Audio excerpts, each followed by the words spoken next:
Welcome to TwoFitTales. Steve here. Joe here. And today we're just going to introduce you to who we are, why we're going to be making this channel. And we got our man Tommy here to interview us. Hello. So, lead us off, Tommy. All right, to start off, how do you two know each other? Oh, geez, we got to go back. Almost, we're both 29. We got to go back to, 7th grade. We played football together at Clarkson Middle School at this point, and then we sat next to each other in a science class. And basically, ever since those days, it's been my amigo. Two peas in a pod, man. Yeah, it's never stopped. So, but he pretty much nailed it. All right. Something that everyone's wondering right now, what TwoFitTales? Tell us about that. Well, there's two of us, and 1, 2. we're both pretty, fit, I'd say. Some more than others. Yeah. This guy thinks he's a fit person. Anyways, Tails, we both got an interesting fitness journey, and the whole point of this channel is so does everybody. So, yeah, it's really to show people that no one's stories are the same. You know what I mean? I started working out for different reasons than he started working out, and we're going to keep going for our own reasons. Sometimes they intertwine, other times they don't, but it's just nice having that person with you too. Yeah, and I mean, this guy, we've always been, as long as we've been friends, we've always been, like, weight-wise, identical. I mean, we've pretty much always matched each other physically. Yeah, within 5 pounds of each other, honestly. It's our fitness journeys are intertwined, so it's only fitting. All right. What is your personal history of fitness or athletics? So I played sports my whole life. I was mostly a swimmer growing up, but I really liked playing basketball, football. I did a year of track, but mostly swimming. And then my current state of fitness, where it's mostly lifting weights, resistance training. This guy's actually the one who got me into that stuff, and Yeah, for me, I started playing sports at around the age 5 or 6. My mom had me playing basketball, soccer, football, you name it, I did it. Forgot about soccer. I didn't run track. That was not for me. Cardio is not my forte. I'm working on it, but for me, I started lifting weights not really because of sports. I mean, yeah, it helped, but my late uncle had multiple sclerosis. So I started lifting weights around the age of 12, 13 to kind of help out because I'm the oldest grandson. So I kind of took it upon myself to be able to help lift him up so my grandpa and my other uncle didn't have to do it all. All right. What are some hardships in your life where you think fitness is what helped you get through it? Well, when I got out of the military, I had a pretty bad alcohol problem, and eventually, this guy got me into lifting. I was still drinking, but I was going to the gym, and I started to still see some results just because of how consistent I was showing up. But my desire to see more muscle definition, get a little leaner, exceeded my desire to have another drink, basically. And as I bettered myself in the gym with fitness, I just noticed a lot of my, crappier friends kind of just phased out of my life. I shouldn't even say crappier, just maybe not good for me necessarily. But yeah, you just kind of realize who your real friends are when you start your fitness journey. And yeah, to kind of go full circle, 5 years ago, 2018 in August, I was in a bad motorcycle accident. Basically, I was in a coma for almost 3 weeks, had to relearn how to walk, talk, you name it, had to basically learn how to do it. And the full circle part is, once I got him out of his rut, I lost my uncle who had MS, and I got on the road myself, and I've always been a big drinker, but then I developed a huge cocaine addiction and was doing cocaine 3, 4, 5 times a week. Stopped working out. I was in a really bad place. That motorcycle accident happened about 10 months after my uncle had passed away, and I had two choices: is either continue down the path I was, where I know I want to be where I am right now today, or get back to where I was the happiest in my life, and that was when I was the most fit. So I chose fitness, and it's honestly pulled me out of the deepest ruts. You know what I mean? So. All right, Steven, when did you first know that you wanted to open up your own gym? I wouldn't say open my own gym necessarily. Well, I guess the second I became an actual trainer, Oh. you know, once you're a trainer, I mean, I don't know, you're just changing lives, and I don't know, I just want to do this forever, you know, but I don't know. That's tough. Maybe, Who was your first client? I mean, so Someone that, would help. I think, yeah, I mean, what made me decide I wanted to be a trainer forever or just help people through health and fitness was my mom. She was diagnosed with type 2 diabetes when I got out of the military. She let me start training her as kind of like a New Year's resolution type thing, and she lost 70 pounds. She reversed all her medications. You know, she was fully type 2 diabetic, and then we reversed that completely. Got rid of all her medications, and yeah, I mean, when I saw how my mom changed physically, mentally, that was kind of like, oh, this is some magical stuff right here. So at the time I was in school for, going back to school to become a physical therapist. And then I realized, like, well, I can kind of just get my foot in the door with personal training. And then as soon as I started training, I was like, yeah, this is what I'm doing, So I think owning a gym was just kind of the next logical step in the journey. But yeah. How long have you opened up the gym for? Or how long has it been now? So we've had Fitness Society for 4.5 years now. That's crazy. Survived through COVID. Wow. Barely, but we're kicking. Hey, that's all that matters. So now after all that time, to someone who is new to the gym, what are some common misconceptions about the gym? Well, ladies, one misconception is that we're going to touch a dumbbell or a barbell and we're going to turn into Arnold. I promise it won't happen. I wish it did. Yeah, a lot of effort goes into looking like that. If you are expecting to get big and bulky, you got to be eating big and bulky. And I promise, ladies, you're not eating that type of way. If we're trying to cut our diet down, then you'll just be leaning out. Your body will be getting nice and shapely. But yeah, everyone should lift weights. I mean, and then another one that I can think of pretty easily would be, you can't take shortcuts in this field. Like a lot of people we had a client say a gym has promised 3 years results in 3 months. Like, how are you going to do that? You know what I mean? Where I was 3 years ago, I couldn't even imagine what I could do physically now. So you have to be consistent and just willing to put in the time and understand you're going to get to your goals, but it might take a little bit longer. But you don't ever want to stop once you start. So don't ever think it's just going to take 8 weeks to get an 8-pack and then no, I can quit, because you'll lose it and you probably won't even get it. So yeah, I mean, most people should really think, like, if you aren't happy with the way you look, how long did it take you to get to that point? Okay, it wasn't overnight, I can guarantee it. Okay, well, why do you think all of a sudden you can just overnight reverse it? But it is reversible. You just have to be consistent. I mean, it's really just pushing yourself past where you ever pushed yourself to before. You got to get comfortable being uncomfortable. You know what I mean? Right. So. Yeah, there are no shortcuts, period. All right, so to someone who is new in the gym, what would you say are some common setbacks that people first face? Ooh. Summertime. Nice weather. People always, myself included, I've done it.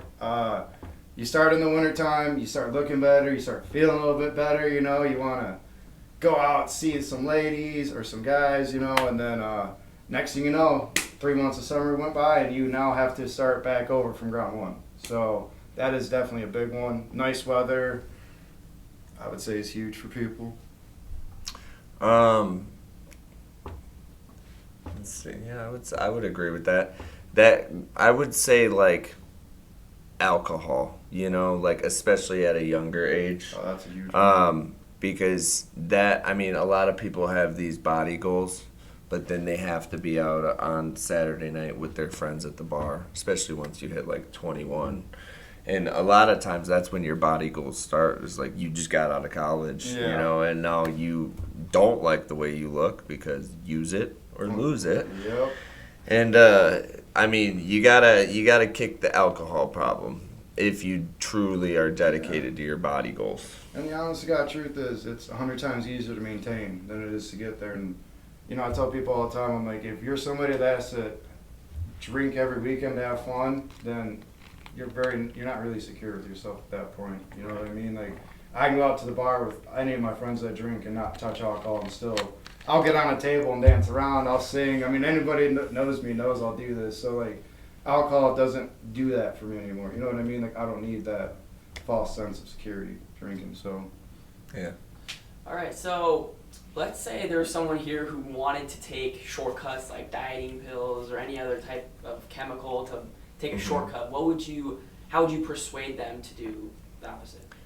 Well, first, I would probably sit them down and I would ask them what they've done. And I would be, you know, because they probably don't realize how little effort they've actually put in towards their goals, okay? And step 1, are you resistance training? Step 2, are you taking your diet seriously? Step 3, how active are you? Okay? Are you consistent? How long have you been consistent?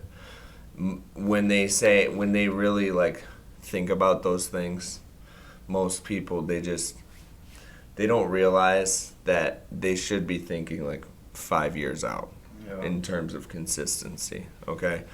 Because we want it tomorrow, but that's just not realistic, you know? yeah, you can't. I mean, like we said earlier, there is no shortcuts. You can juice yourself up with all the steroids, take whatever you want to, but at the end of the day, it still takes years. And, you know, that's no slight to anybody that does steroids. I know a lot of people do steroids. But even those people, they still put in, you know, 12, 14 hours in the week at the gym every single week. Like, you get a little advantage, but you still have to put in the work. You know what I mean? So there really is no true shortcut. If you want something, especially fitness-wise, it's on you to go get it. There's really no other way to put it. Yeah. Yeah, I promise the best-looking bodies in the gym work the hardest. Yeah. Almost guaranteed. Whether they're taking steroids or not taking steroids, if someone looks good, that person probably knows how to work hard. They might have fantastic genetics on top of that, but they definitely know how to work, because especially the older we get. There's no shortcuts for this stuff, and that's why you see even these ultra wealthy people like Jeff Bezos and Elon Musk, after they've made their millions and billions, they start taking their health seriously, and all of a sudden they're fit, they're in the gym every day, they look good, they have six-pack abs. But they had to earn that stuff. No one gave them that. No medical procedure. Yeah, you know, there's no shortcut to it. They They had a trainer probably, okay, but they 100%. Were in the gym, busting their ass every day. All right. What strategies do you use to motivate a client who may be like lacking in discipline and getting themselves into the gym? So I like to have people imagine the worst case scenario. Like let's imagine you continue down the path you're on without changing a thing for 5 years. Okay? Where are you gonna be? You already don't like how you look. You think you're gonna like how you look 5 years from now if you don't change anything? Let's be honest. No, you're not. So most people, they just don't think about it. Like I said, they're thinking about tomorrow. They're like, yeah, well, tomorrow I think I can be okay tomorrow. Okay, well, start thinking longer term, okay? I promise And especially if you got like kids or something like that, you know, kids really will help you motivate yourself, because you got to start thinking if you want to be around for your kids and things like that. Yeah, and then another good one is take progression photos. You know, I know people think it's, you It's a know, big cocky or whatever this, that it may be, but you don't have to post them if you don't want to. But the honest God truth is, when you have physical evidence in your hand saying, okay, it's been 3 months since I've taken these photos, if I haven't improved, I have to look at myself in the mirror and say, what haven't I done? Because, again, physical evidence in hand, if I did my job, I would improve and I would see it. Right. So when people don't take photos, that to me is a telltale sign of they're not pushing themselves as hard as they should be. And they don't want to hold themselves accountable. Because they'll just push it off on somebody else or something else. You know what I mean? Mm-hmm. Yeah, photos are a big one. Tracking your exercises, I've the never weights thought you of that. use. That's a good one. Like the weights you use matter. Because again, if I'm using 20 pounds for dumbbell flat bench press for 3 months, then I'm not tracking that. I'm just saying it's tough. But when I track it, I see, okay, I did 20 pounds a week ago. We should do 25 pounds this week, 30 pounds next week. So tracking stuff like that, it matters so much. Absolutely. All right, thinking back over your entire career, what would you guys say are your proudest moments with a client? Ooh, well, I think my first one is probably my biggest win, because it's my mom, and we reversed her diabetes completely. We love you, Miss Nelson. That was a total life transformation, physically, mentally. I mean, my mom is 59 now, and she looks better at 59 than she did at 49. I mean, she's around for her grandkids and, you know, all the fun stuff. And you know, she's got energy. She works out all the time. She loves this stuff. Yeah. She's not on medications. She's definitely happier too. Definitely Yeah, happier. you know what? That's the thing no one talks about. The mental benefits you get from just pushing yourself in the gym physically. I mean, Yeah, it's life-changing. it really is. It's basically therapy for free. Just go work out. Yeah, honestly though, for me, it is hard to pick just one client because I've had a lot of clients in here kind of touch my life in certain ways where I'm just very thankful for. But there's one in particular named Shannon. She is an amputee. She's missing 3/4 of an arm, and yet this woman is able to do a push-up, first time in her life off a band. You know, she's able to do a pull-up with band assistance. And it's like, you know, I look at somebody like that, and it's like going what she's gone through her whole life, and she's still out here achieving things she never thought would be physically possible for her. You know, I look at myself and I'm like, well, if she can do it, why can't I keep going? You know what I mean? And we get to meet people like this, or, you know, even if it's just people are just in a mental tough spot, you know, like those are the people that really just you connect with on a deeper level, and it's like you kind of see what holds a lot of people back, you know, and more times than not, it is us that hold us back, you know what I mean? And that's the truth. And I know, you know, everyone's got reasons or excuses, I hate that word, but to not keep going. But when you meet people like that keep going, it allows you to just fall in love with what you're doing and keep on going yourself. Yeah, and I mean, people don't know this, but Joe was terrified Yeah. of amputees. That- It's like a huge fear of his. Fear, So my I top told two him, fears. like, okay, I'm helping this amputee lady. She's awesome though. Great attitude. And then I think Joe, just seeing her bust her ass and not take any excuse, he was like, why am I scared of this? Yeah, no, And, she's actually one of my favorite so it's funny clients that of it all time. comes full circle like that. Yeah, she's helped me in ways, and you know, we talk about it, me and Shannon, all the time, and she just, I have so much love for that woman and for everything she's done for me, you know what I mean? And that is definitely one of the things, you know, she has helped me get over one of my biggest fears, you know, and Belief breaker. yeah, honestly, and it wasn't anything against her, it was just a childhood traumatic event happened, but, you know, that's a story for a different day, but yeah, no, she definitely broke that for me, and it, you know, again, just keeps you going when you see people like that, keep them going, so. No, but I think the reality is every single life we change or transformation we help achieve, I love it. It all makes me feel the same. Yeah, You know? it is a sad time when clients leave. I can tell you that. Yeah, but Like when you can just help people crush their goals, and I feel just as accomplished when someone hits a personal best as when I hit a personal best. So I feel even better for them, honestly, because I'm like, man, I got to do more work tomorrow now. but yeah, we love you all. Yeah, basically. honestly, though, we really do. All right, that's all the questions I have for you today. Okay. All All right. right. Well. So, TwoFitTales, we're gonna try to be coming to you guys weekly. Okay. If you want to see more of this content, subscribe. Okay. Like the video, especially if you watch the whole thing. Come on. If you Come suck on. if you stuck around for this long, And you liked it. yeah. So our man Tommy over here, he's our editor in chief. He's a future Steven Spielberg, George Lucas. What really, Tom Brady. Yeah. Tommy too. Because he's his own man. Yeah, Tommy Too Fit. But we'll see you guys next time. Two Tails out.